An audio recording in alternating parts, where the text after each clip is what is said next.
Hey, what the heck's going on YouTube, and welcome to another best class setup on my channel for Call of Duty Advanced Warfare. And today we are going to be covering the HBRa3 assault rifle. So I have to say that this is like my new favorite gun in Advanced Warfare. It is just a beast.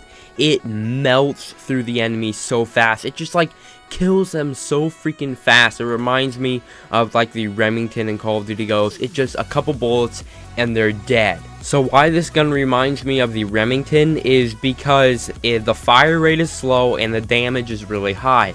So that means if you guys like get your aim on first and you're always aiming down sights, most likely you are going to get the kill. So let's go right into this class setup. Already for my primary, I am using the HBRa3, of course, and I'm using the professional version of this weapon. I got it through a supply drop.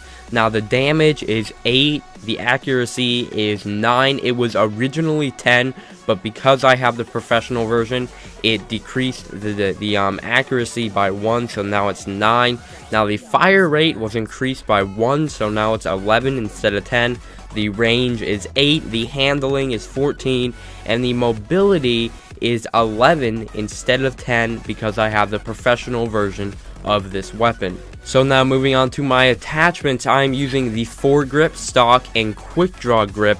Now this is really all in personal preference. I find a lot of people to like the red dot sight because they don't like as much clutter around their sight when they're aiming, but I find it to be perfectly fine, and I like this weapon with quick draw so it'll be more like a submachine gun and I can get into more close quarters combat and win those gunfights. So I'm not using anything for my secondary, and then for my first perk I went with lightweight. So for my second perk I went with cold-blooded. Now I found that you really don't need the gun-ho perk.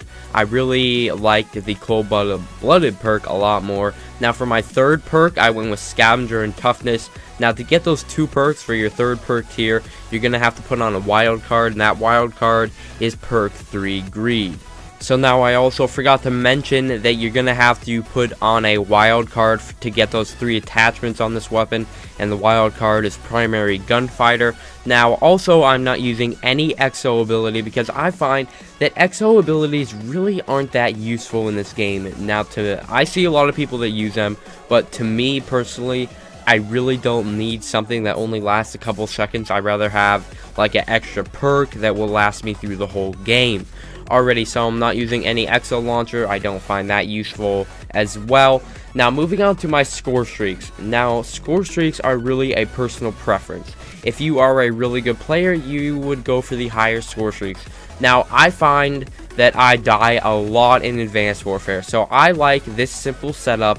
I use the UAV with support and then like the threat detection and extra assist, and then I also like the orbital care package with support and like double tap and better odds for the module on the orbital care package. And then for my third score streak, I like the remote turret. It seems to work really well in this game, and I like to put support and sentry on the remote turret. So that is pretty much it for this best class setup, guys. If you want me to make a best class setup of a weapon, I would really love to hear your comments in the comment section below, because if I'm willing to try out a class for you guys, make a best class setup for it, and put it on my YouTube channel. So if you guys want to leave a comment below, I would really appreciate that. But anyway, guys, I hope you enjoyed the video. Leave a like rating if you did, and I will catch you guys in my next Advanced Warfare video. Peace out.